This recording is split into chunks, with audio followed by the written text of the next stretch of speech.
다 함께 묵상기도 드리심으로 금요 주일 예배를 하나님께 드리겠습니다.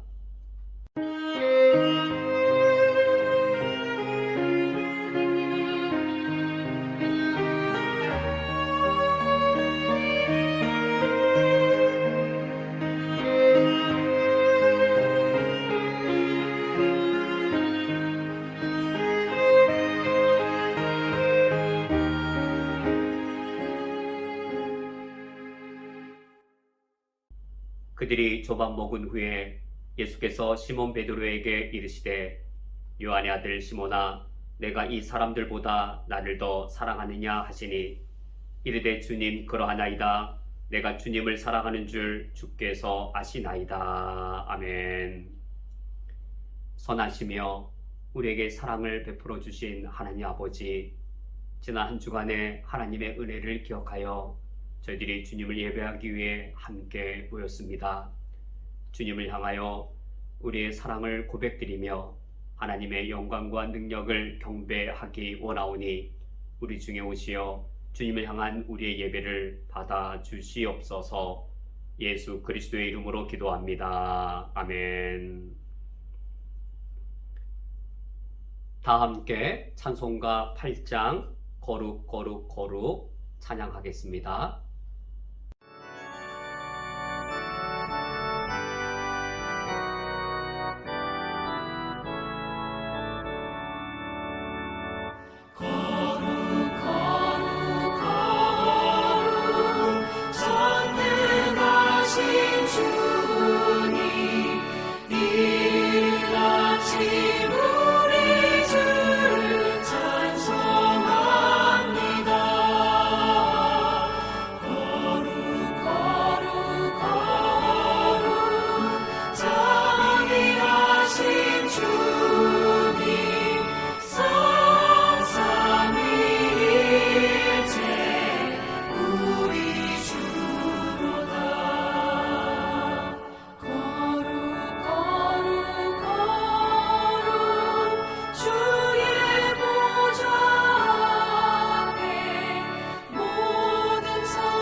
다 함께 우리의 죄를 고백하기 위하여 요한 1서 2장 1절과 2절의 말씀을 합독하겠습니다. 나의 자녀들아, 내가 이것을 너희에게 쓰면 너희로 죄를 범하지 않게 하려 함이라. 만일 누가 죄를 범하여도 아버지 앞에서 우리에게 대언자가 있으니 곧 의로우신 예수 그리스도시라. 그는 우리 죄를 위한 화목제물이니 우리만 위할 뿐 아니요 온 세상의 죄를 위하심이라. 아멘. 다 함께 묵상으로 우리의 죄를 하나님께 고백하겠습니다. 주여 주여 우리를 불쌍히 여기소서. 그리스도여 그리스도여 우리를 불쌍히 여기소서. 주여 주여 우리를 불쌍히 여기소서.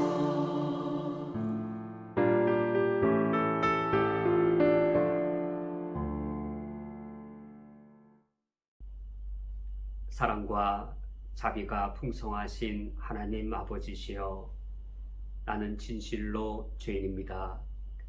내 심령의 가장 깊은 곳까지 부패한 죄인입니다. 하나님보다 나를 먼저 생각할 때가 많사오며 하늘 수망보다 이 땅의 염려에 매일 때가 많습니다. 이로 인하여 내가 범죄한 모든 것들을 이 시간 아래 일때에 예수 그리스도의 은총으로 용서하여 주시오니 감사드립니다.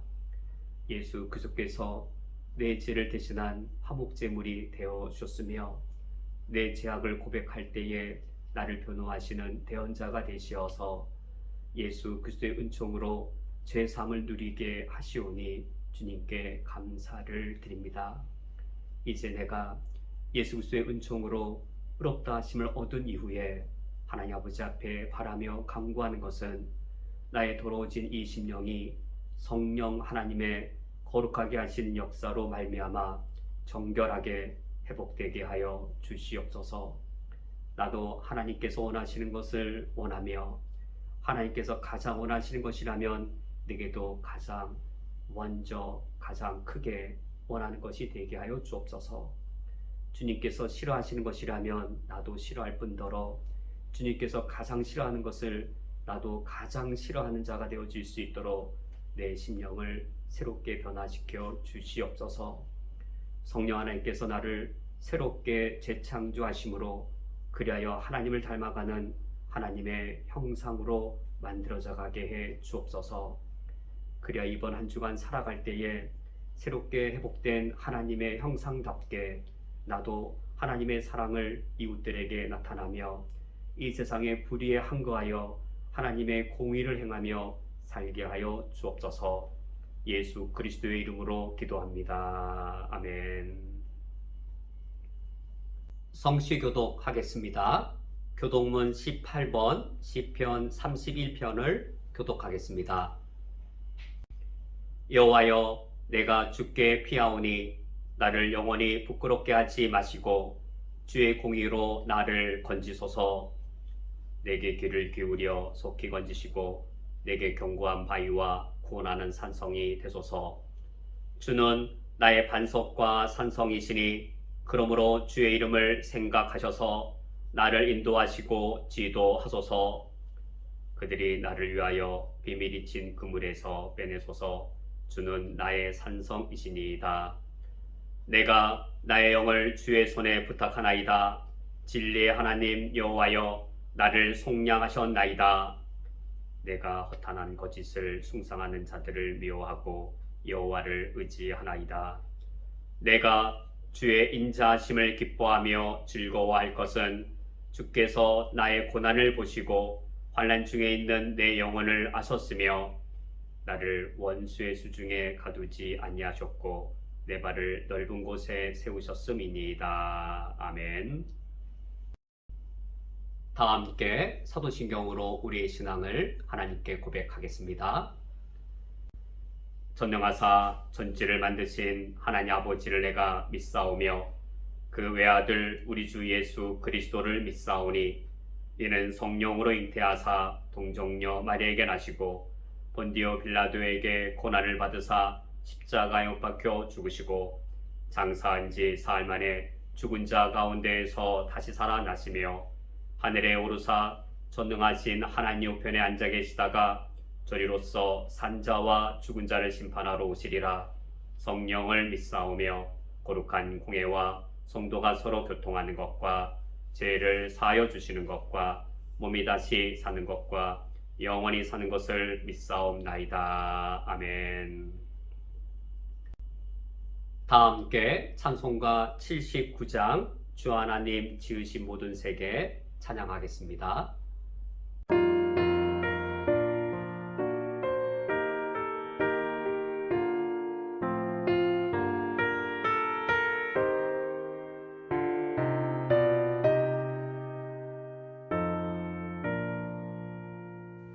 주 하나님 지으신 모든 세계 내 마음속에 그리워볼 때 하늘의 별 울려 퍼지는 외성 주님의 권능 우주에 찬네 주님의 높고 위대하심을 내 영혼이 찬양하네 주님의 높고 위대하심을 내 영혼이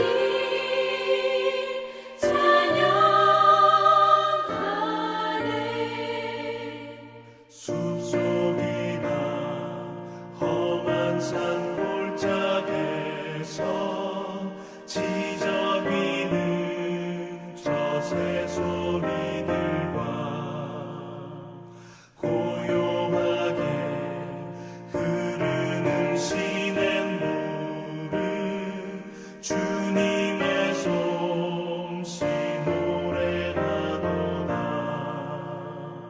주님의 높고 위대하심을 내 영혼이 찬양하네 주님의 높고 위대하심을 내 영혼이 찬양하네 주 하나님 독생자 아낌없이 우리를 위해 보내주셨네 십자가에 피 흘려 죽으신 주 내 모든 죄를 대속하셨네 주님의 높고 위대하심을 내 영혼이 찬양하네 주님의 높고 위대하심을 내 영혼이 찬양하네 내 주 예수 세상에 다시 올 때 저 천국으로 날 인도하리 나 겸손히 엎드려 경배하며 영원히 주를 찬양하리라 주님의 높고 위대하심을 내 영혼이 찬양하네 주님의 높고 위대하심을 내 영혼이 찬양하네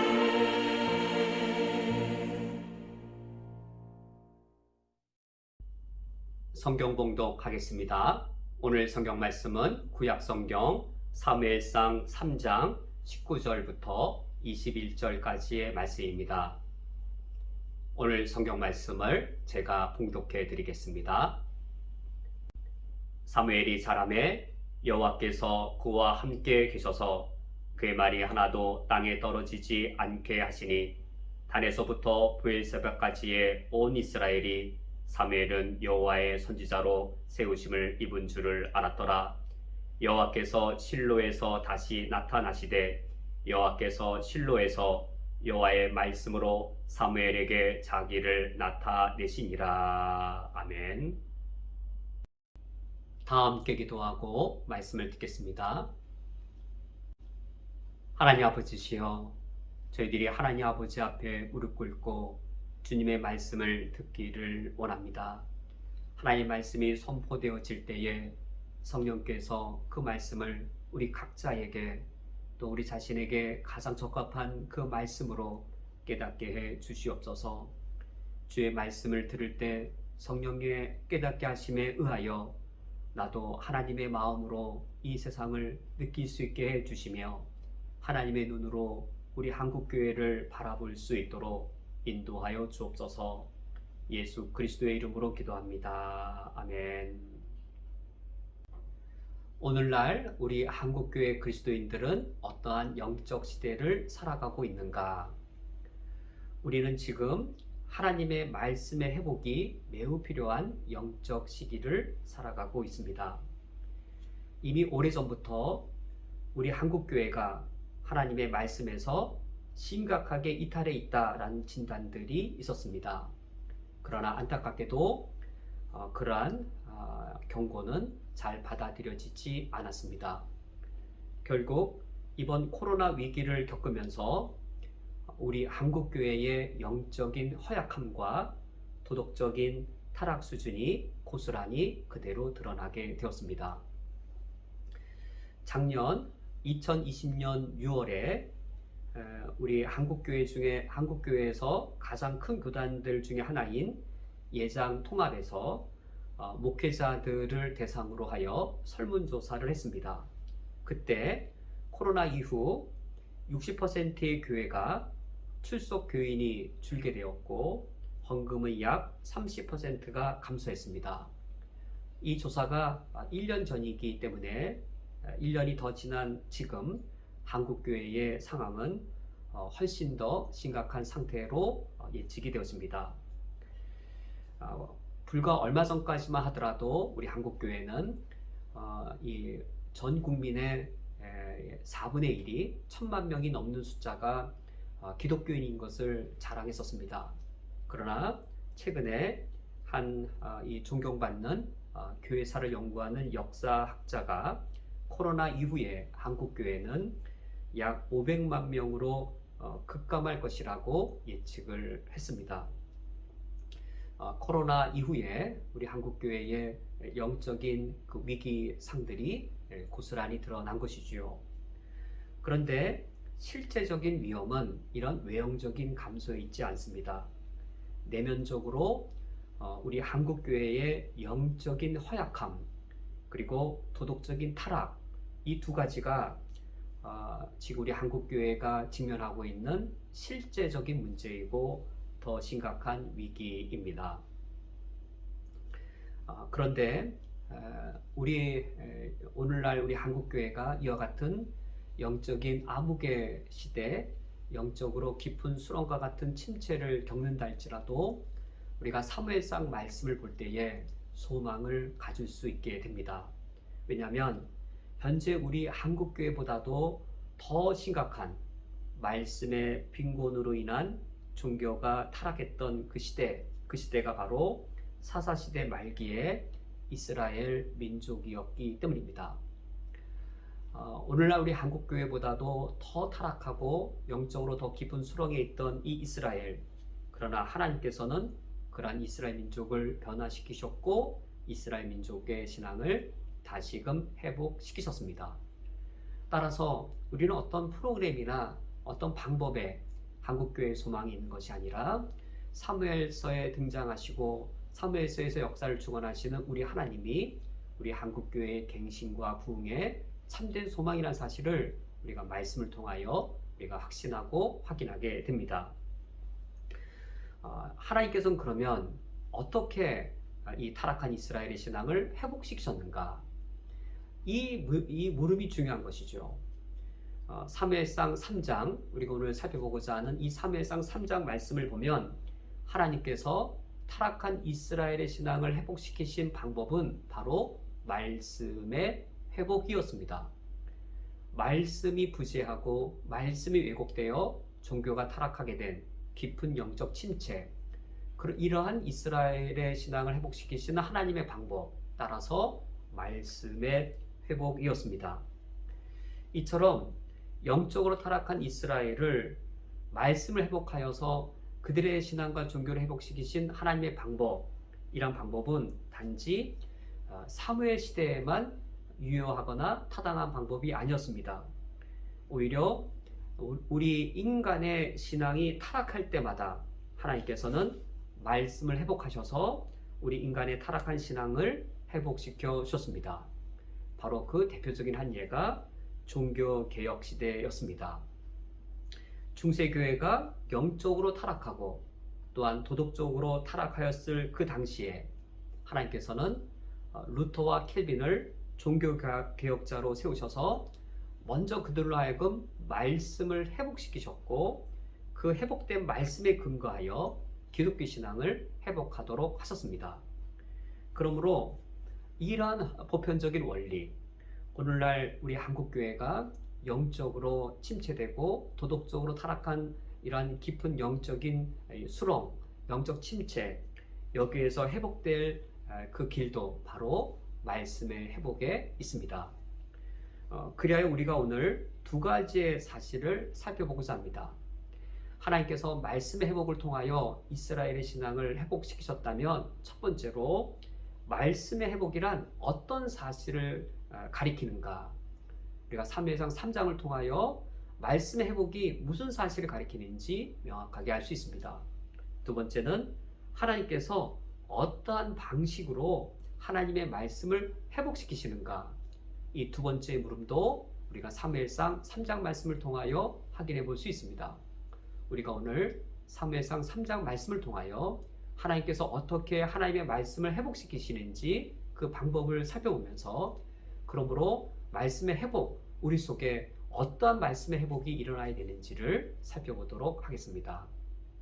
그러면 하나님께서는 어떻게 이스라엘에게 하나님의 말씀을 회복하여 주시는가? 그 이야기가 바로 사무엘상 3장의 말씀입니다.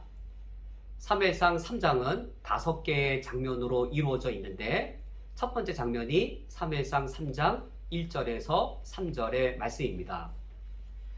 1절에서 3절의 말씀을 보면 이 성막에서 두 사람이 잠을 자고 있습니다.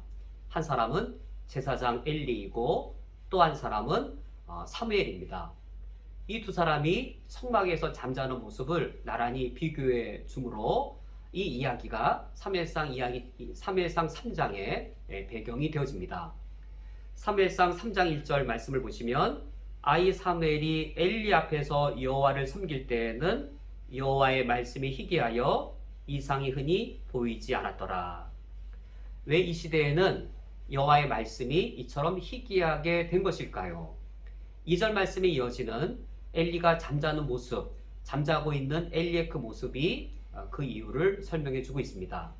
2절 말씀에 엘리의 눈이 점점 어두워 가서 잘 보지 못하는 그때에 그가 자기 처소에 누웠고, 성막에서 누워 잠자는 엘리 제사장, 실제로 육체적으로도 그의 나이가 들어서 그의 눈이 점점 어두워졌을 것이고 육신적인 시력도 점차 보이지 않았을 겁니다. 그런데 더불어 이 말씀은 상징적인 묘사가 더불어져 있는 것이지요. 엘리의 영적으로 보는 눈조차도 점점 더 어두워져 가는 것을 나타내주고 있습니다. 이처럼 여호와를 알지도 못하고 영적으로도 눈먼 자가 제사장이 되고 또 선지자가 되어서 이스라엘 종교의 지도자 위치에 올랐을 때 그 결과는 여호와의 말씀이 희귀하게 되는 것이었습니다. 그렇다면 이스라엘에게 소망이 없는가? 3절 말씀에서 잠에 든 사무엘을 묘사해 주고 있는데 3절 말씀에서 우리는 아직 이스라엘의 소망의 때가 남아있음을 알 수 있습니다. 왜냐하면 3절 상반절 말씀에 하나님의 등불은 아직 꺼지지 아니하였으며 라고 하여서 여기 하나님의 등불이 아직 꺼지지 않았다라는 사실도 실제로 성전에 이 성막을 밝히는 등불이 켜져 있는 그 사실을 가리키면서 동시에 상징적으로 아직까지 하나님의 소망, 하나님의 가능성, 이스라엘 회복시킬 수 있는 하나님의 그 소망이 아직 그 등불이 꺼지지 않았음을 또한 더불어 알려주고 있습니다. 그렇다면 아직 꺼지지 아니한 하나님의 등불, 그것은 누구를 가리키는 것일까요? 이스라엘에게 소망을 가져다 줄 아직 꺼지지 아니한 하나님의 그 등불은 바로 3절 하반절에 묘사되어 있습니다. 3절 하반절에 사무엘은 하나님의 궤에 있는 여호와의 전안에 누웠더니 라고 하여서 나이가 들어서 눈이 잘 보이지 않는 제사장 엘리와 대조되게, 또 잠들어 있는 사무엘의 모습은 하나님의 말씀을 담고 있는 하나님의 법궤가 있는 여호와의 성전 안에서 사무엘이 잠들어 있습니다. 그러므로 아직 꺼지지 아니한 하나님의 등불은 바로 이처럼 하나님의 말씀을 담고 있는 법궤가 있는 그 성전 안에 잠들어 있는 사무엘이 바로 하나님의 꺼지지 않은 등불이었고, 그래야 하나님께서는 이 사무엘을 통하여 하나님의 말씀을 회복시키시게 됩니다.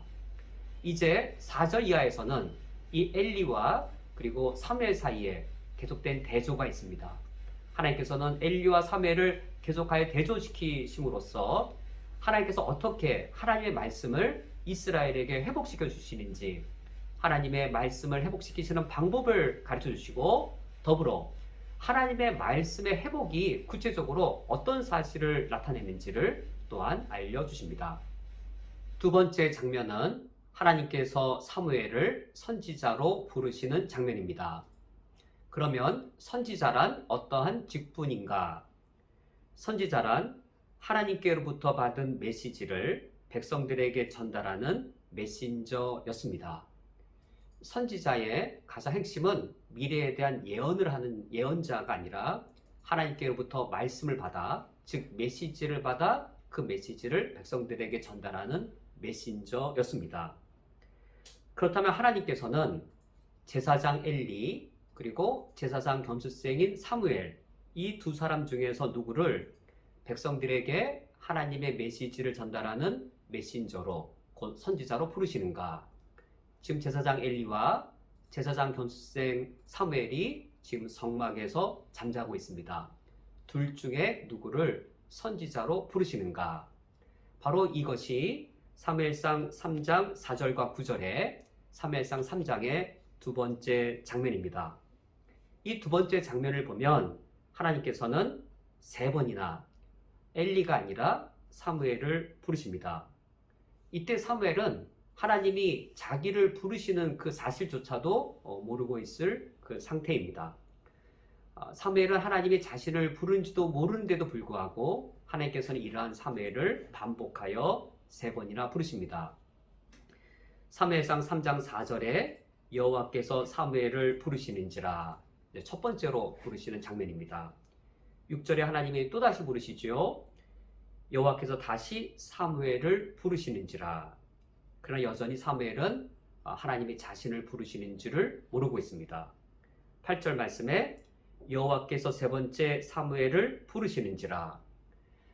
이때 부르다라고 하는 것은 단순한 호출이 아니라 선지자로 세우기 위한 하나님의 소명으로서의 부르심인 것이지요. 하나님께서 사무엘을 세 번째 부르셨을 때, 이때 엘리가 비로소 하나님께서 선지자로 자신을 부르시는 것이 아니라 사무엘을 부르신다는 사실을 깨닫게 됩니다. 그리하여 8절 하반절 말씀에 엘리가 여호와께서 이 아이를 부르신 줄 깨닫고, 제사장으로서 엘리가 깨닫게 되어집니다. 하나님이 나를 부르시는 것이 아니라 제사장 겸수생인 사무엘을 부르시는구나. 이때 부르심이란 선지자로서의 소명을 뜻하는 것이죠. 본래는 엘리가 실로 성막의 대제사장으로서 그가 마땅히 선지자의 역할을 해야 했습니다. 만약 하나님께서 이스라엘 백성에게 말씀하실 바가 있다면 먼저 하나님이 엘리에게 메시지를 전달해 주시고, 그러면 엘리는 그 하나님의 메시지를 백성에게 전달하는 메신저의 역할, 곧 선지자의 직분을 감당해야 했습니다. 그런데 이제 하나님께서는 더 이상 엘리를 메신저로 부르시지 않았습니다. 여기서 우리가 생각해 볼 중요한 의문이 있지요. 왜 하나님께서는 실로의 대제사장 엘리를 더 이상 메신저로 부르시지 않으시는 것인가? 우리가 사무엘상 1장과 2장을 보더라도 그 이유를 충분히 알 수 있습니다. 사무엘상 1장을 볼 때 한나가 기도하는 그 모습을 볼 때 얼마나 영적 분별력이 없는지, 기도하는 한나의 모습을 보고 오히려 술 취한 여인이라고 책망하고 있습니다. 이처럼 영적 분별력이 없는 제사장이었습니다. 사무엘상 2장에 가서 보면 그의 두 아들이 큰 죄악을 범하는 것을 보고도 책망하거나 벌을 주지 않습니다. 그가 얼마나 도덕적으로 신실하지 않은 줄을 알 수 있습니다. 오늘날 우리 한국교회의 타락한 목회자들의 타락으로 인해서 얼마나 하나님의 말씀이 교회 안에서 그리고 교회 밖에서 불신당하고 있는지요. 오늘날 한국교회의 목회자들의 그 타락으로 인하여서 교회 안에서도 그리스도인들이 하나님의 말씀을 신뢰하지 않고, 심지어 교회 밖에 있는 그 불신자들이 하나님의 말씀을 가지고 조롱할지라도 우리 그리스도인들이 그것에 대해 반론할 수 없을 정도의 그런 하나님의 말씀의 권위와 신뢰성을 실추시키고 있는 것이죠. 오늘날 한국의 타락한 목회자들이 이와 같이 하나님의 말씀을 모독하고 있는 것처럼, 하나님의 말씀이 모독당하게 만들고 있는 것처럼, 이 시대에 타락한 엘리 제사장 가문의 타락으로 인하여서 그 시대에 하나님의 말씀은 빈곤하게 되었습니다. 하나님의 말씀을 맡은 메신저가 그 메시지를 제대로 전달하지 못할 뿐만 아니라, 이런 메신저의 타락이 하나님이 전달케 하신 그 메시지를 불신케 만들었기 때문에 하나님께서는 더 이상 엘리를 선지자로 부르시지 않으셨습니다. 그 대신에 하나님께서는 사무엘을 새로운 선지자로 부르시고 계십니다.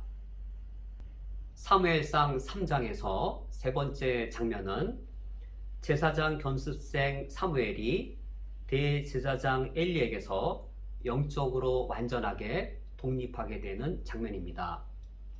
3장 9절에 이를 때까지만 하더라도 사무엘은 여전히 엘리에게 의존되어져 있고 엘리의 수하에서 가르침을 받고 있습니다. 엘리에게 가르침을 받는 그 장면이 3장 9절에 엘리가 사무엘에게 이르되라는 이 장면인데, 엘리가 사무엘에게 이르렀단 말은 단순히 말을 했다라는 것이 아니라 이제 제사장 엘리가 견습생 사무엘을 교육시키고 있는 그 말인 것이죠. 이때 사무엘은 아직 선지자가 어떻게 하나님의 말씀을 받아야 하는지를 전혀 알고 있지 못했습니다. 그리하여 엘리가 이 사무엘에게 선지자가 하나님의 말씀을 받는 자세를 교육시키는데, 그것이 9절 내용입니다. 9절 말씀에 가서 누웠다가 그가 너를 부르시거든 내가 말하기를 여호와여 말씀하옵소서 주의 종이 듣겠나이다 하라. 지금 엘리가 사무엘에게 가르쳐주는 여호와여 말씀하옵소서 주의 종이 듣겠나이다 라는 이 어구는 선지자들이 하나님께로부터 말씀을 받을 때 전형적인 모습이었습니다. 지금 엘리가 사무엘을 선지자로 준비시키고 교육시키고 있는 것이지요. 그리하여 이 3장 9절에 이를 때까지 아직 사무엘은 엘리 수하에서 엘리로부터 교육을 받고 있었습니다. 이제 드디어 하나님께서 네 번째 사무엘을 부르실 때, 이때부터 이제 사무엘이 드디어 영적으로 엘리에게서 독립하게 되어집니다. 3장 10절 말씀에 여호와께서 임하여 서서 전과 같이 사무엘아 사무엘아 부르시는지라. 이제 여호와가 사무엘에게 임하게 되었습니다. 이게 선지자가 되는 그 영적 경험들이죠. 여호와가 이제 사무엘에게 임하게 되어지고 사무엘에게 들리는 말씀이 이것이죠. 사무엘아 사무엘아 부르시는지라. 이때 부르심이란 단순한 호출이 아니라 사무엘을 선지자로 세우시는 그 장면입니다. 이처럼 하나님께서는 사무엘을 선지자로 세우기 위하여 임하셨고 사무엘은 엘리에게서 배운 그 말 그대로 순종으로 응답합니다. 10절 하반절에 사무엘이 이르되 말씀하옵소서 주의 종이 듣겠나이다. 말씀하옵소서 주의 종이 듣겠나이다. 이와 같이 사무엘이 하나님께 응답함으로써 드디어 하나님의 말씀이 멈추어지고 희게해진 그 시대에 하나님의 메시지를 받아 백성들에게 메시지를 전달할 메신저, 이 선지자가 드디어 세워지게 되었습니다. 그리하여 이처럼 사무엘이 메시지를 백성에게 전달하는 하나님의 선지자로 세움받음으로 드디어 무엇이 다시 시작되었는가? 사무엘이 하나님의 선지자로 세움받음으로 무엇이 회복되기 시작되었는가? 그것이 3장 11절 말씀입니다. 오늘 우리가 성경 말씀을 볼 때 중요한 몇몇 지점 중에 이 11절이 아주 중요한 것이죠. 사무엘이 하나님의 메시지를 백성에게 전달하는 메신저, 곧 선지자로 세움받음으로 무엇이 다시 시작되었는가? 무슨 회복이 이제부터 시작되었는가? 3장 11절 그 첫 번째 어구가 여호와께서 사무엘에게 이르시되, 여호와께서 이르시되, 여호와께서 말씀하시되, 하나님의 말씀이 희게해진 시대, 하나님의 침묵이 오랫동안 지속되어졌던 그 시대, 그런데 하나님의 그 오랜 침묵이 드디어 깨어지는 순간입니다. 여호와께서 사무엘에게 이르시되, 하나님께서 사무엘을 선지자로 세우시고 선지자 사무엘에게 하나님이 말씀하시기 시작하심으로 드디어 이스라엘 안에 하나님의 말씀 회복이 시작된 것이지요. 그러면서 보라 내가 이스라엘 중에 한 일을 행하리니 그것을 듣는 자마다 두 귀가 울리리라 라고 말씀하셔서 이제 이스라엘 백성 중에 이제 하나님의 말씀이 다시금 시작될 수 있었습니다.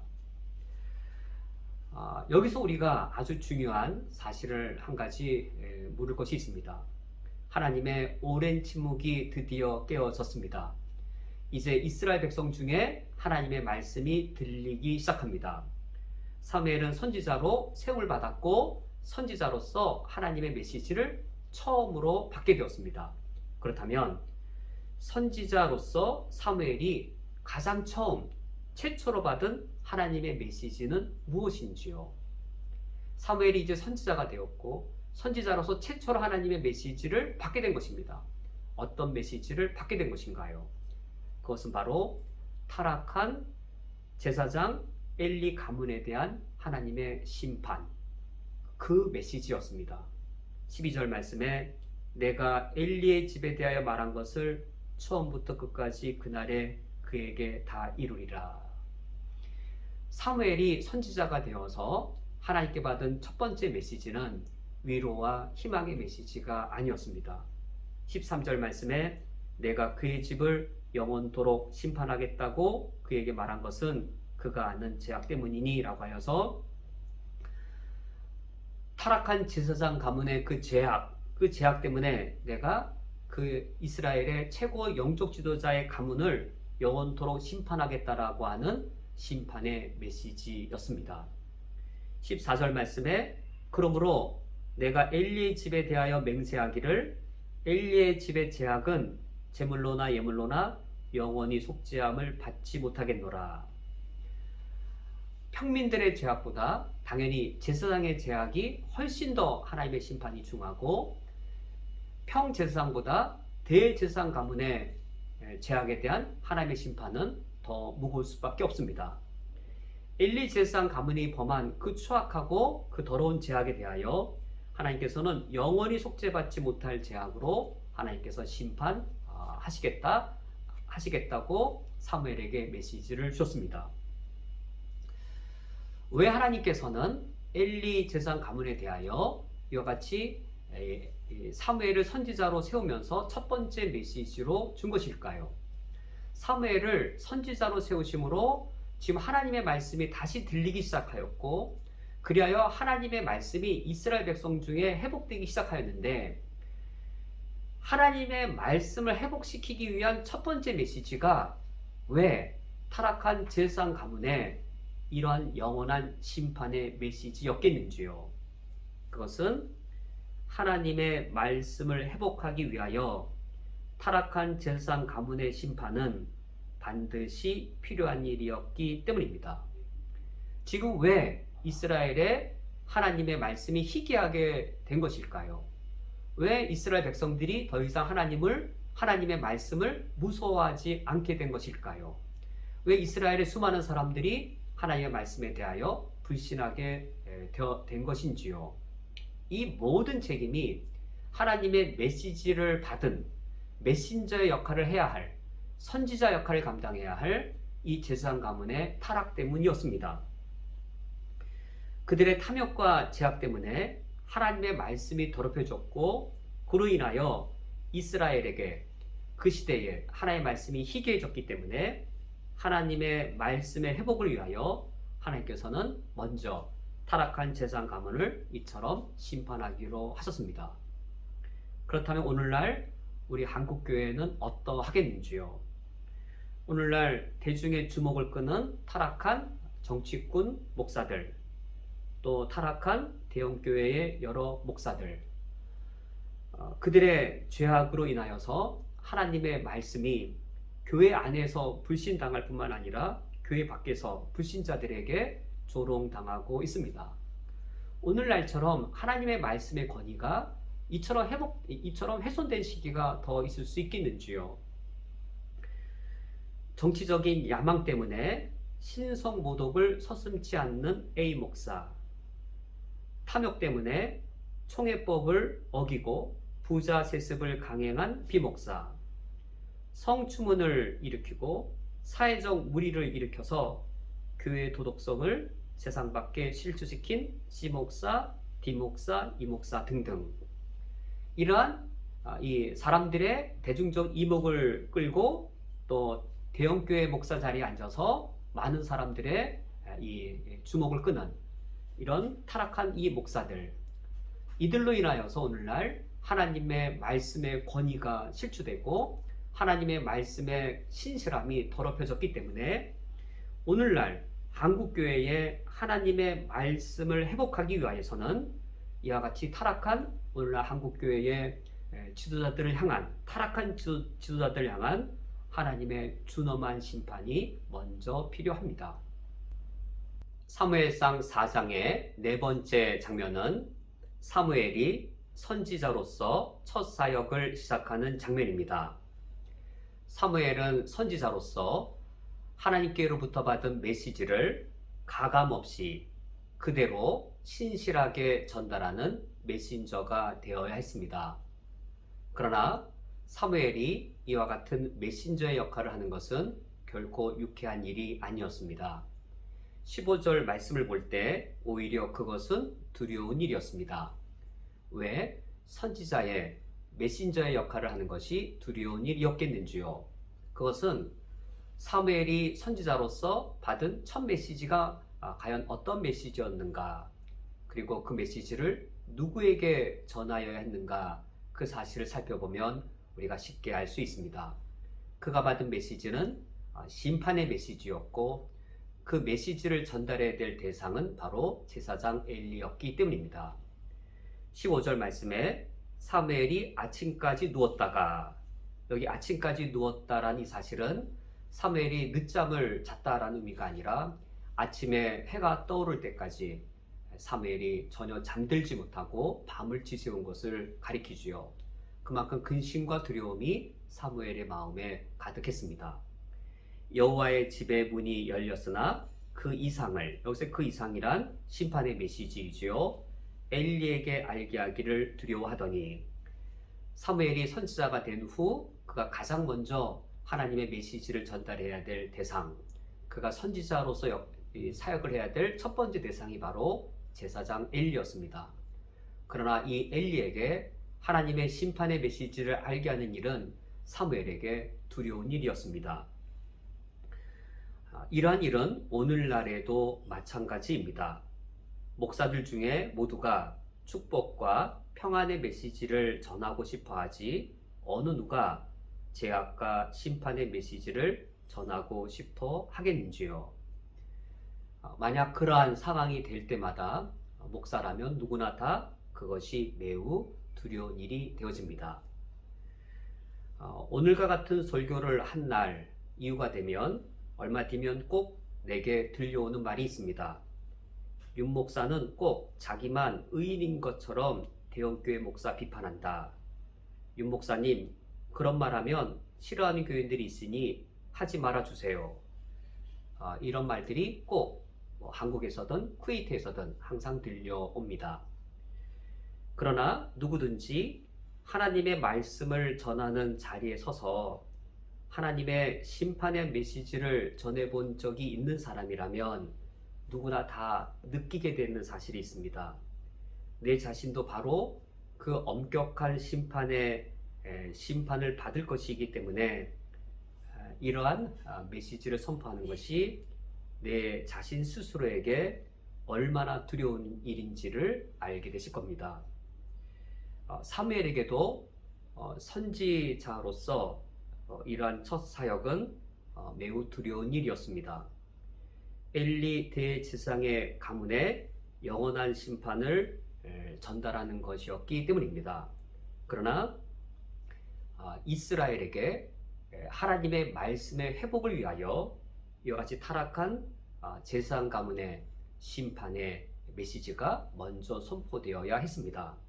오늘날 우리 한국교회도 마찬가지입니다. 우리 한국교회는 지금 부흥을 외칠 때가 아닙니다. 오늘날 우리 한국교회는 성장을 외칠 때가 아닙니다. 오늘날 우리 한국교회는 하나님 아버지 앞에 우리 죄악을 하나님께 토로하고 하나님의 심판 메시지를 듣는 것에 우리가 더욱더 겸허하게 회개하고 우리 자신들을 돌이킬 때입니다. 그러할 때 하나님의 말씀이 우리 중에 회복될 수 있습니다.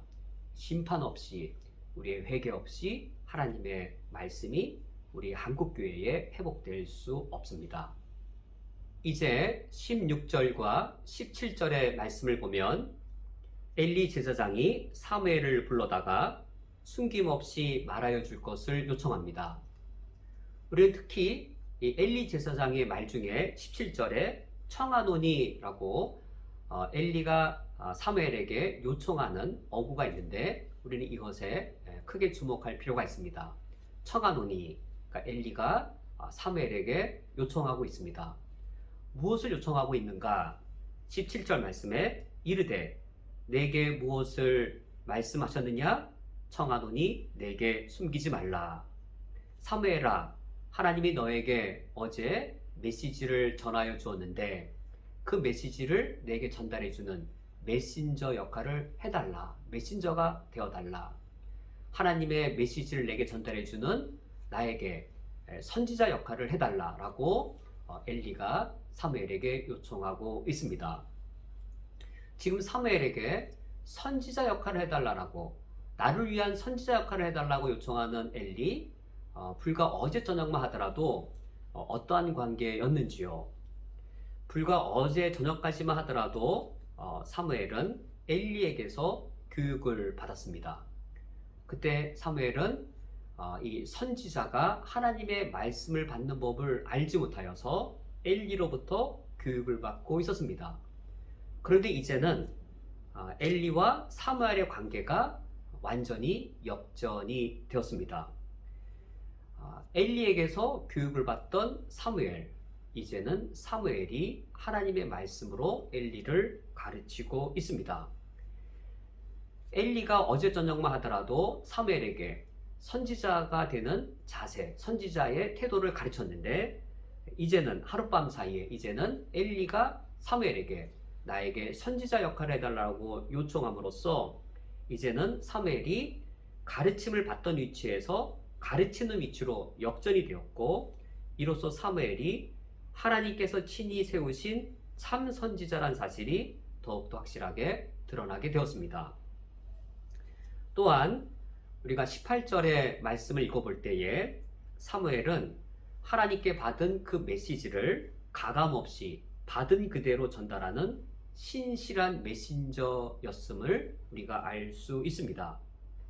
엘리가 듣기에 가장 싫어할 메시지, 그러하기에 사무엘 역시 말하기에 가장 두려웠을 메시지. 사실 정말로 그런 것이죠. 엘리가 듣기에 가장 싫어할 메시지였으므로 사무엘에게도 말하기에 가장 두려운 메시지였음에도 불구하고 사무엘은 그 심판의 메시지를 자세히 말하였고 조금도 숨기지 않았습니다.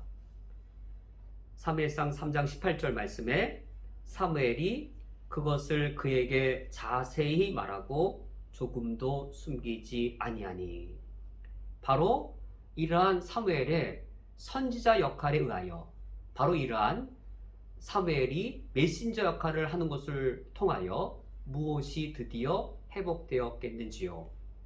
하나님께 받은 메시지를 자세히 말하되 조금도 숨기지 아니하는 것, 하나님께 받은 메시지를 가감없이 그대로 그가 전달하는 메신저가 되므로 어떠한 일이 일어났겠는지요. 바로 하나님의 말씀의 회복이었습니다. 과연 어떻게 하여야 하나님의 말씀이 회복될 수 있었던 것인가?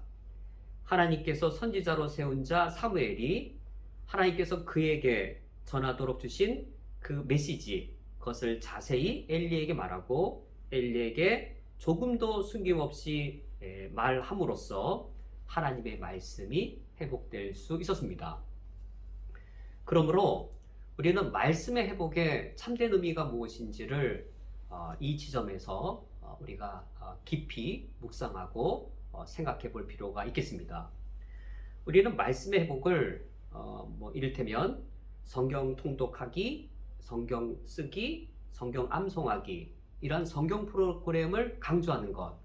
올해 우리가 말씀 회복합시다. 그러므로 성경 통독합시다. 성경 쓰기 합시다. 이런 성경 프로그램을 강조하는 것으로 오해할 수도 있겠고, 또는 성경 공부합시다, 교리 공부합시다 라고 성경을 아는 것의 중요성을 강조하는 것으로 말씀 회복합시다 라고 우리는 오해할 수 있습니다. 오늘날 우리 한국교회만큼 성경 읽기나 성경 쓰는 것, 또 성경 공부, 교리 공부를 강조하는 교회가 세상에 또 어디 있겠는지요. 그럼에도 불구하고 오늘날 우리 한국교회처럼 영적으로 허약하고 도덕적으로 타락한 교회가 또 어디 있겠는지요. 그러므로 단순히 어떤 성경 프로그램, 어떤 성경의 중요성을 강조하는 것, 그것이 말씀의 회복과 물론 연관은 되어 있겠지만 그 자체가 아닌 것을 우리는 알아야 되겠습니다. 우리 한국교회가 매우 오해하는 사실이죠. 우리 한국교회 성경의 중요성을 안다, 성경을 강조한다 라고 해서 한국교회는 말씀이 빈곤하지 않을 것이라고 오해하고 거기에 안주하고 있는 것이죠. 그러나 신천지를 비롯한 이단을 보십시오. 이단인들 성경을 강조하지 않는지요. 혹 우리 주변에 건강하지 않은 교회, 부도덕한 교회, 타락한 교회 가서 한번 물어보십시오. 당신 교회는 성경을 강조하지 않느냐고. 성경을 강조하지 않는다는 교회는 아마 단 한 교회도 없을 겁니다. 모든 교회들이 다 성경을 강조한다 하지 우리 교회는 성경을 무시합니다. 우리 교회는 성경보다 더 중요하게 여기는 게 있습니다라는 교회가 과연 존재하겠는지요. 그러므로 성경 프로그램 강조하거나 성경 공부 강조하는 것으로 말씀의 회복의 길이 거기에 있다라고 말하는 것은 옳지 않습니다. 우리가 지금 살펴본 하나님이 사무엘을 선지자로 세우셔서 말씀 회복한 거 무엇인가? 이 사무엘이라는 메신저 이전에 엘리로 인해서는 왜 말씀이 뒤틀어졌는가? 메신저가 그릇되었기 때문인 것이지요.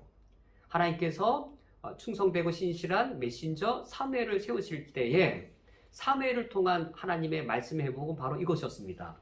하나님의 말씀이 하나님의 말씀으로 된 것, 이것이 바로 말씀의 회복이었습니다. 다른 것이 말씀의 회복이 아닙니다. 하나님의 말씀이 하나님의 말씀으로 되는 것, 그것이 말씀의 회복입니다. 물론 그것을 위하여 우리가 성경 통독을 해야 되겠고, 하나님의 말씀이 되도록 하기 위해 우리가 성경의 교리를 우리가 아주 열심히 내어 배워야 하겠습니다. 우리가 성경 프로그램을 강조하거나 성경을 강조하는 이유가 있다면 하나님의 말씀이 되도록 하기 위함인 것이지요. 하나님께서 사무엘을 신실한 메신저로 세우심으로 하나님께서 말씀이 희귀했던 이스라엘 그 나라에 하나님의 말씀을 회복하셨습니다. 이때 그 하나님의 말씀의 회복이란 하나님의 말씀이 하나님의 말씀으로 되는 것이었습니다. 사무엘상 3장의 마지막 5번째 장면은 사무엘이 온 이스라엘 백성에게서 하나님께서 세우신 선지자로 그 권위를 인정받는 장면입니다. 바로 19절과 20절의 말씀인데, 19절 말씀에 사무엘이 자라매 여호와께서 그와 함께 계셔서 그의 말이 하나도 땅에 떨어지지 않게 하시니, 이 말씀은 하나님께서 사무엘을 선지자로 대하시고 하신 말씀입니다. 만약 어떤 선지자가 하나님의 이름으로 예언을 하면서 또 가르침도 베푸는데 훗날 그 선지자의 말이 하나도 이루어지지 않고 다 땅에 떨어졌다면 이스라엘 백성들은 그를 선지자로 여기지 않을 겁니다. 그리고 그의 말은 다 거짓에 불과한 것으로 판명날 것입니다. 이에 비하여 사무엘은 어떤 선지자였는지요? 사무엘은 하나님께서 그에게 주신 메시지를 가감없이 그대로 전하는 신실한 메신저였습니다. 19절 말씀에 이런 사무엘과 여호와께서 함께 하셔서 사무엘의 말이 하나도 땅에 떨어지지 않게 하셨습니다. 신실한 메신저인 이 사무엘, 하나님의 말씀을 그대로 전하였던 이 사무엘의 말, 이러한 말을 하나님이 다 이루어지게 하심으로써 이스라엘 백성들이 사무엘을 하나님께서 세우신 선지자라고 그 권위를 인정받도록 하셨습니다. 이처럼 사무엘이 선지자로 그 권위를 인정받을 때, 사무엘의 말이 하나도 땅에 떨어지지 아니할 때, 사무엘의 말은 이스라엘 백성들에게 사람의 말로 들리는 것이 아니라 하나님의 말씀으로 들리게 되었습니다. 선지자란 메신저인 것이죠. 하나님의 말씀을, 하나님의 메시지를 백성들을 대신하여 듣고 그것을 백성들에게 전달해 주는 것이므로 메신저의 말은 사무엘이라고 하는 사람의 말이 아니라 그 메시지를 주신 하나님의 말씀인 것이죠. 하나님께서는 이처럼 사무엘에게 선지자로서의 권위를 인정받게 하심으로 그가 전하는 메시지가 사람의 말이 아니라 하나님의 말씀으로 백성들에게 들릴 수 있도록 하셨습니다. 이것이 어느 정도였냐면 20절 말씀에 단에서부터 브엘세바까지의 온 이스라엘이 사무엘은 여호와의 선지자로 세우심을 본 줄 알았더라. 단은 가장 북쪽 지역이고 브엘세바는 가장 남쪽 지역입니다. 우리나라 말에 이제 백두에서 한라까지, 이거와 유사한 표현인 것이죠. 그리하여 단에서부터 브엘세바까지 온 이스라엘이 사무엘이 여호와의 선지자인 것을 다 인정하게 되었습니다. 사무엘에게 선지자의 권위를 인정함으로 사무엘의 말이 사람의 말로 들리는 것이 아니라 하나님의 말씀으로 들리게 하였습니다. 바로 이것이 우리가 오늘 첫 번째로 살펴보고자 했던 첫 번째 중요한 문제, 과연 하나님께서는 어떻게 하나님의 말씀을 회복하시는가? 바로 이것인 것이죠. 엘리라는 제사장, 어떤 메신저였는지요? 신뢰할 수 없는 메신저. 그로 인하여 하나님의 말씀이 왜곡되고 하나님의 말씀의 권위는 다 깨어지게 되고 말았습니다. 하나님께서 어떻게 하나님의 말씀을 회복하시는가? 그것은 사무엘이 온 이스라엘 백성에게서 선지자로서의 권위를 인정받게 하시는 것이었습니다.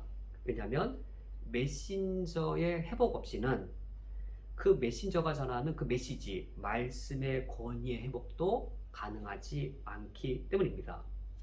하나님의 메시지를 전하는 메신저의 권위가 부정당한다면 그러한 메신저가 전하는 메시지의 권위도 부정당할 수밖에 없기 때문입니다. 언제 하나님의 말씀이 회복될 수 있는가? 하나님의 말씀을 전하는 메신저의 권위가 회복될 때, 그때 그 메신저가 전하는 그 하나님의 말씀, 그 말씀이 사람의 말로 들리는 것이 아니라 하나님의 말씀으로 들리므로 하나님의 말씀으로 회복될 수 있는 것이지요. 바로 그러한 경우를 우리는 신약 성경의 데살로니가 교회를 통하여 확인할 수 있습니다. 데살로니가전서 2장 13절 말씀에서 사도 바울이 이와 같이 말씀합니다. 이러므로 우리가 하나님께 끊임없이 감사함은 너희가 우리에게 들은 바 하나님의 말씀을 받을 때에 사람의 말로 받지 아니하고 하나님의 말씀으로 받음이니 진실로 그러하도다. 이 말씀이 또한 너희 믿는 자 가운데에서 역사하느니라. 사도 바울이 데살로니가에 가서 구약 성경을 풀어 하나님의 복음을 증거했습니다. 사도 바울이 전하는 하나님의 말씀을 들을 때 이때 데살로니가의 이방인들은 사람의 말로 받지 아니하고 하나님의 말씀으로 받았습니다. 사도 바울이 해석하는 하나님의 말씀이므로 그러므로 사도 바울 사람의 말인가? 데살로니가의 이방인들은 성경 말씀을 상고하면서 이 말씀이 정말 그런 말씀인가 상고하면서 사도 바울의 가르침이 성경과 일치하는 한 사도 바울이 가르치는 하나님의 말씀을 사람의 말로 받지 아니하고 하나님의 말씀으로 받아들였습니다. 우리 기독교는 말씀의 종교입니다. 말씀으로 하나님께서 우리 안에 이 죽은 생명을 살리시는 능력을 일으키시는 것이지요. 기독교는 말씀의 종교입니다. 그렇다면 이 말씀이 어떤 조건에서 누구 안에서 역사할 수 있는가? 13절 하반절 말씀대로 진실로 그러하도다. 이 말씀이 또한 너희 믿는 자 가운데에서 역사하느니라.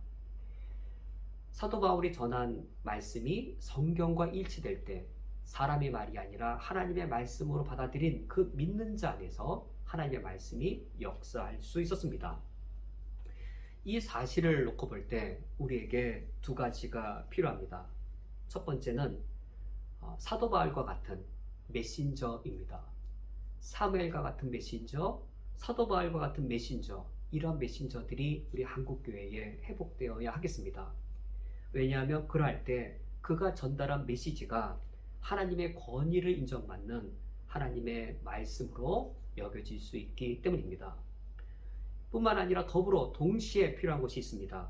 그것은 어떤 설교자의 메시지가 성경과 일치되어진다면 그러한 메시지를 사람의 말로 받지 아니하고 하나님의 말씀으로 받아들이는 겸손한 그리스도인들이 더불어 필요합니다. 만약 저 목사 설교는 좌파야, 그러므로 저 목사가 뭘 가르치든 난 다 안 받아들일 거야 라든지 저 목사 설교는 우파야, 그러므로 난 저 목사를 인정하지 아니할 거야 라고 한다면 이러한 그리스도인들에게는 하나님의 말씀이 하나님의 말씀으로 결코 회복될 수 없습니다. 왜냐하면 정치 이념의 권위보다 성경의 권위가 더 높고 성경의 권위가 더 넓을 뿐만 아니라 성경의 권위가 최고로 우월한 권위이기 때문입니다.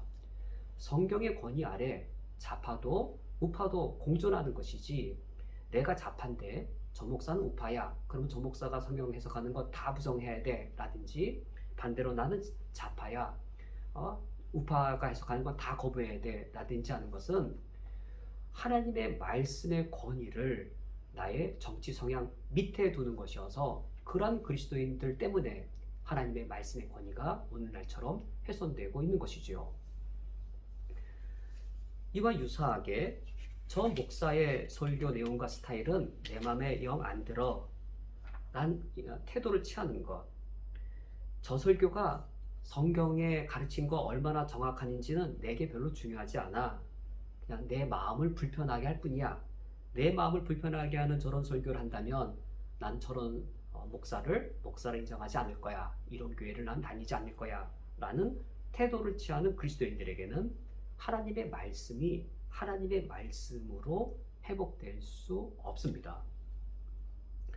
어떤 설교자의 가르침이 만약 성경에 일치되어진다면 성경과 일치되는 부분에 있어서 그 한도만큼은 어떤 설교자의 가르침이 성경과 일치되어지는 그 한도에 있어서만큼은 사람의 말로 받지 아니하고 하나님의 말씀으로 받아들이는 겸손한 그리스도인이 있을 때 하나님의 말씀이 하나님의 말씀으로 회복될 수 있습니다. 그러므로 우리 한국교회에 두 일이 동시에 필요합니다. 올바른 메신저가 필요할 뿐만 아니라 올바른 메신저의 그 메시지를 바르게 분별할 그리스도인, 그때 사람의 말로 받지 아니하고 하나님의 말씀으로 받아들일 그리스도인이 더불어 필요한 것이죠. 이러할 때 하나님의 말씀이 회복될 수 있습니다. 하나님께서 어떻게 하나님의 말씀을 이스라엘의 영적 침체 가운데 회복시키셨는가? 사무엘이 선지자로 권위로 인정받게 하심으로 그의 말이 땅에 떨어지지 않게 하시고, 그래야 사무엘이 하나님의 말씀을 전하였을 때 사무엘의 말을 사람의 말로 받지 아니하고 하나님의 말씀으로 이스라엘 백성들이 받아들이게 하심으로 영적 암흑 시대에 하나님께서 하나님의 말씀을 회복하셨습니다. 사무엘상 3장의 마지막 9절 21절의 말씀은 하나님의 말씀이 이와 같이 회복되었을 때 최종적인 영광된 모습을 보여주는 것으로 맞춰지고 있습니다. 3장 21절 말씀에 여호와께서 실로에서 다시 나타나시되 여호와께서 실로에서 여호와의 말씀으로 사무엘에게 자기를 나타내시니라. 이 21절 말씀은 하나님의 말씀이 회복되었을 때 최종적으로 궁극적으로 성취되어지는 모습을 보여주고 있습니다. 하나님의 말씀의 회복이 결국 무엇인지를 알려주는 것이죠. 하나님의 말씀의 회복이 성경 프로그램의 강조라든지 또는 성경의 중요성을 부각시킨 거라든지 그 정도가 아니고, 하나님의 말씀의 회복이란 하나님의 말씀이 하나님의 말씀으로 회복되어 하나님께서 말씀을 통해 자기 자신을 나타내시는 것까지 도달하는 겁니다. 그리하여 21절에 나타나시되란 말이 두 번이나 반복되고 있습니다. 첫 번째는 여호와께서 실로에서 다시 나타나시되, 하나님의 말씀이 회복될 때 하나님의 임재와 하나님의 현존이 우리 안에 나타나게 되는 겁니다. 하반절에 여호와께서 실로에서 여호와의 말씀으로 사무엘에게 자기를 나타내시니라. 하나님이 자신을 나타내실 때 그 방편이 말씀을 방편으로 하여서 말씀으로 하나님의 임재와 하나님의 현존과 하나님의 영광을 나타내시는 것이죠. 이와 같이 하나님께서 우리 중에 영적 임재와 현존으로 자기 자신을 나타내시되 말씀으로 그의 영광됨을 나타내시는 것, 제가 목사이기 이전에 한 사람의 그리스도인으로서 하나님 아버지 앞에서 가장 사모하는 영광입니다. 하나님께서 말씀으로 자신을 나타내시는 영광을 우리가 경험하는 것보다 우리 그리스도인들에게 더 큰 영광이 없기 때문입니다. 혹시 우리 성도님들 하나님의 말씀을 들을 때 하나님의 강력한 임재가 내게 임하여 하나님의 영광을 경험해 보신 적이 있으신지요? 하나님의 말씀을 들을 때 단지 말씀으로 들리는 것이 아니라 하나님의 강력한 능력이 내게 쏟아져서 내 단단했던 자아가 깨지고 나로 하여금 회개하도록 나를 터뜨려버리고, 그리고 내 근본적인 가장 깊은 내 인격까지 근원적으로 변화시키는 그 경험을 해보신 적이 있으신지요? 또는 하나님의 말씀을 들을 때 예수 그리스도의 십자가의 죽음이 끊을 수 없는 나를 향한 하나님의 사랑임을 깨닫게 하시되, 성령께서 너무나도 강력하게 깨닫게 하셔서 내가 밤을 지새우며 울도록 하신 그러한 경험이 있으신지요? 제가 지금 열거한 이런 예 외에도 훨씬 더 많은 하나님께서 우리 중에 임재와 현존으로 나타나시되 하나님께서 말씀으로 자기 자신을 나타내시는 그 영광, 이것은 우리 그리스도인들의 경험할 수 있는 최고의 영광입니다. 이 모든 일들은 하나님의 말씀이 하나님의 말씀으로 회복되어 하나님께서 자기 자신을 말씀으로 나타내실 때 일어날 수 있는 일들입니다. 이 시간 오늘 말씀을 기억하며 함께 다짐의 기도를 드리기 원합니다. 먼저는 한국교회의 영적 허약함과 도덕적인 타락이 회복되기를 함께 기도하기를 원합니다. 두 번째로 먼저 내게서부터 하나님의 말씀이 참되게 회복되기를 기도하기 원합니다. 또한 오늘 말씀이 내게 각자 도전되는 부분을 붙잡고 함께 다짐의 기도를 드리시겠습니다.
하나님 아버지시여, 오늘날 우리 한국교회 조국 땅에 주님이 세우신 우리 한국교회를 바라볼 때 영적 허약함과 도덕적인 타락상으로 인하여 하나님 아버지 앞에 가슴 아파하며 회개하며 애통할 수밖에 없습니다. 지금 우리 한국교회가 성장이나 부흥을 부르짖을 때가 전혀 아니요, 우리가 하나님 아버지 앞에 떨어져 있는 것들과 하나님의 말씀으로부터 멀어져 있는 것들을 돌이키며 우리의 죄악들을 애통해하고 슬퍼하며 회개할 때이오니 우리에게 회개의 영을 먼저 허락하여 주시옵소서. 하나님 아버지 앞에 우리 자신들을 깨트리게 하시고 하나님 아버지 앞에 우리가 무너지게 해주시어서 하나님의 말씀이 우리 중에 하나님의 말씀을 회복될 수 있는 그 첫걸음을 열어주시기를 원합니다. 하나님의 역사하심의 시작이 나에게서부터 시작되게 하시고 회개하며 애통해 하는 것이 내게서부터 시작되게 하셔서 성령께서 말씀을 회복하시고 한국교회를 회복하시는 일들이 내게서부터 우리 쿠웨이탄 연합교회에게서부터 시작되게 해 주시옵소서. 예수 그리스도의 이름으로 기도합니다. 아멘. 다 함께 찬송가 321장 날 계속하신 예수께 찬양하시면서 하나님께 봉헌하겠습니다.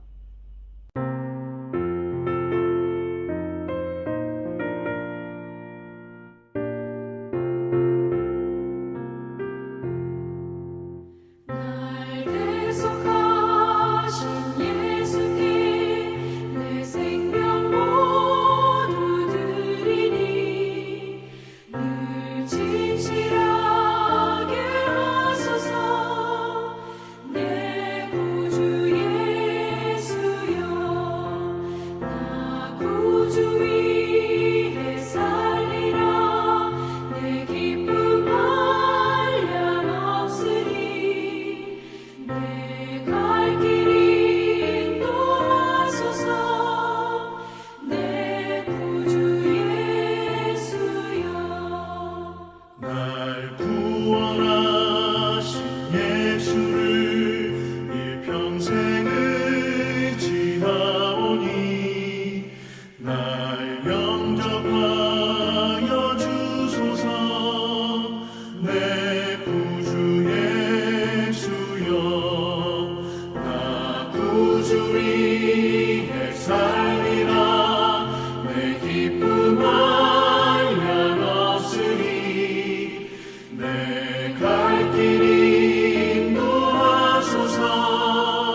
다 함께 드려진 예물을 위하여 기도하겠습니다.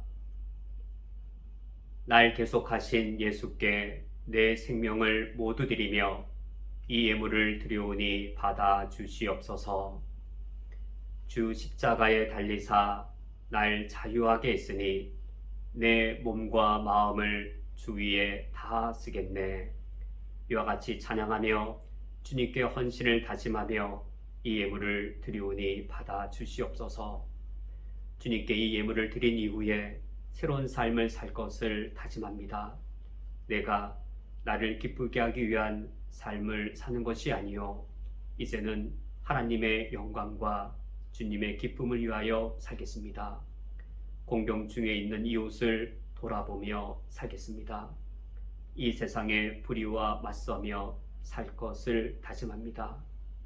하나님 아버지시여, 이와 같이 다짐하며 하나님께 이 예물을 드려오니 이와 같이 살고자 할 때에 이 땅에서 몸을 갖고 살아가는 우리의 연약함을 주님이 친히 돌보시고 지키어 주시옵소서.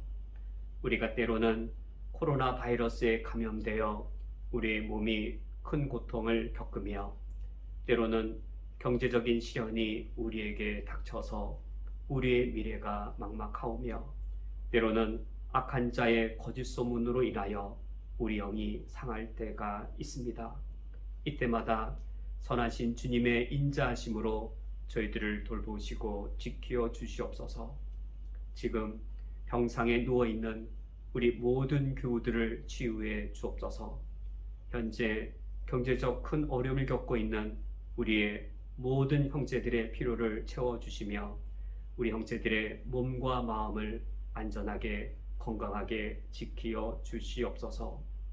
우리가 이와 같이 살아가고자 할 때에 하나님의 전능하심을 우리 인간의 유한성 안으로 제한시키지 않게 하시며 이번 한 주간도 크신 하나님을 향한 헌신된 삶을 다짐하며 주의 영광을 위한 빛된 삶을 살 수 있도록 인도하여 주옵소서. 예수 그리스도의 이름으로 기도합니다. 아멘. 다 함께 천국 백성의 윤리인 십계명을 교독하겠습니다.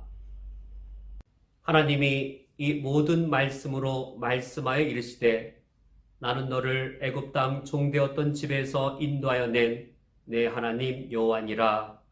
너는 나 외에는 다른 신들을 내게 두지 말라. 너를 위하여 새긴 우상을 만들지 말고 또 위로 하늘에 있는 것이나 아래로 땅에 있는 것이나 땅 아래 물속에 있는 것에 어떤 형상도 만들지 말며 그것들에게 절하지 말며 그것들을 섬기지 말라. 너는 내 하나님 여호와의 이름을 망령되게 부르지 말라. 안식일을 기억하여 거룩하게 지키라. 내 부모를 공경하라. 살인하지 말라. 간음하지 말라. 도둑질하지 말라. 내 이웃에 대하여 거짓 증거하지 말라. 내 이웃의 집을 탐내지 말라. 예수께서 이르시되 내 마음을 다하고 목숨을 다하고 뜻을 다하여 주 너희 하나님을 사랑하라 하셨으니 이것이 크고 첫째 되는 계명이요 둘째도 그와 같으니 내 이웃을 내 자신같이 사랑하라 하셨으니 이 두 계명이 온 율법과 선지자의 강령이니라. 아멘. 다 함께 천국 백성의 기도인 찬송가 635장 주기도문을 찬양하겠습니다.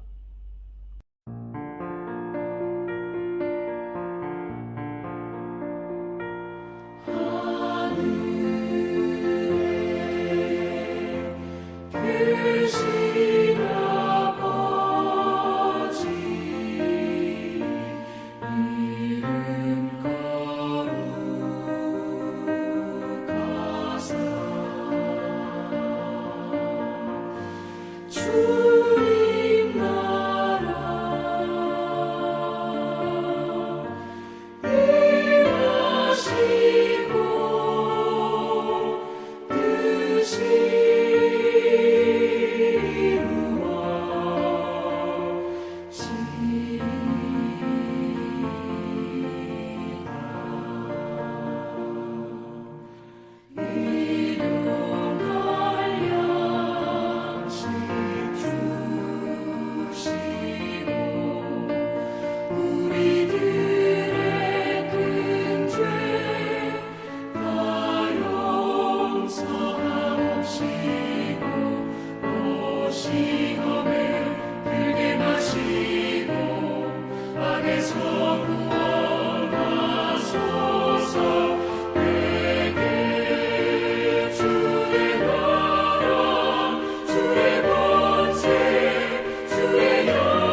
축도하겠습니다. 지금은 우리 주 예수 그리스도의 은혜와 하나님 아버지의 크신 사랑하심과 성령 하나님의 역사하심이 이 땅을 천국 백성으로 살아가며 하나님의 영광을 추구하는 쿠웨이트 한인연합교회 위에 각 처소에서 주를 예배하는 모든 주의 권속들 위에 영원토록 함께 있을지어다. 아멘.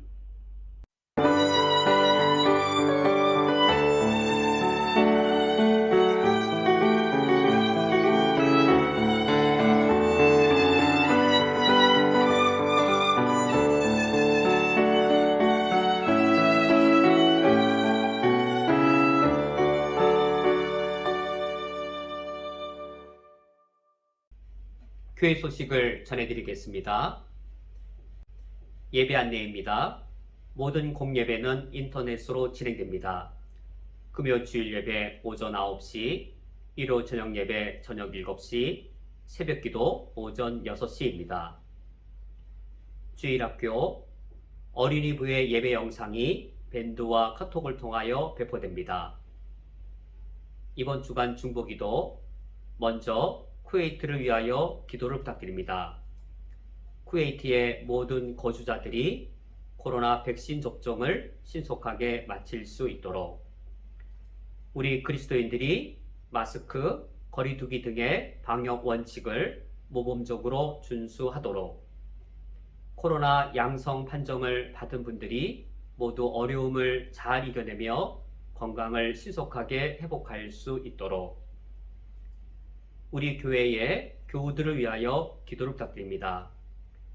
몸을 갖고 있는 연약한 우리를 코로나 위험으로부터 지켜 주옵소서.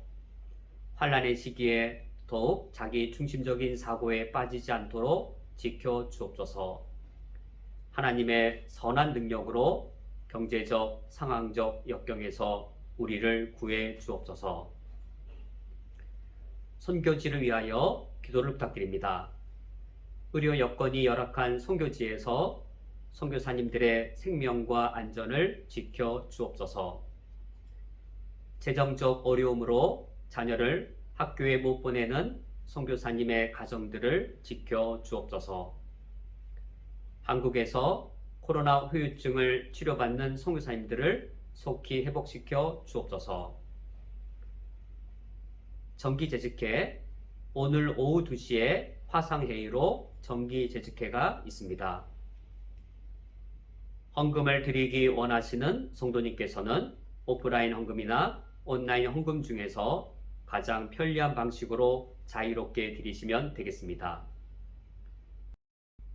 이제 옆 사람과 함께 인사 나누시면서 축복합니다. 축복성으로 폐회하겠습니다.